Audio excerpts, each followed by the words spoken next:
Nako, hindi ko alam kasi parang pagka gano'n naman nagbo-blackout na ako yung... Tsaka siguro wala naman kaming kissing scene ni Ding Dong na parang iba naman yung level, intensity nung sa amin ni Paolo and yung sa amin ni Ding Dong. Kaya hindi ko siguro yun mako-compare.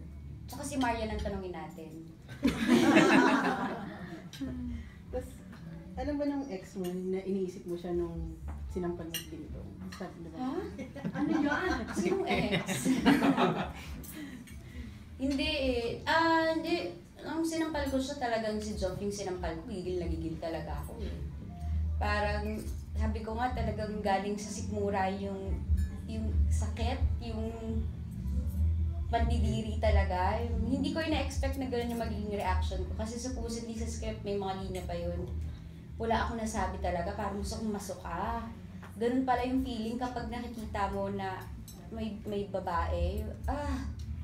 Gusto mo talaga palang sapakin, bugbugin talaga. Kaya pala nangyayari yun sa mga mall, di ba? Yung pag nakikita nila yung mga babae. Totoo pala yun, talaga palang magigigil ka talaga. Ganun. Kung hindi lang, wala lang dignidad yung si baka hindi yun tumakbo pala yun, baka nakapatay pa talaga yun. Kung ako yun kung hindi yun unang camera, hindi ako napigilan. Kasama ba si John Lloyd dun? Tinutukay mo na okay kayong ex? Okay ka sa mga ex mo? Tatlo lang naman eh. Piliin mo na lang.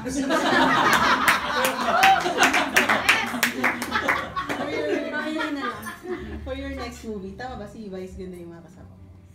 Pinag-iisipan ko pa, pag natawa ako sa kanya. Hindi pa ako natatawa sa kanya masyado. Hindi ko makapasa sa ano. Hindi pa siya papasa sa standards ko ng humor. Pag kaya ko na. Tsaka kasi pag tinatanong ko siya, gusto mo ba mag-movie tayo? Happy naman niya saan pag nagalingan daw siya. So yun lang din ang balik ko sa kanya. Pag natawa na ako sa kanya, papayag ako sa pelikula ko. Ayan.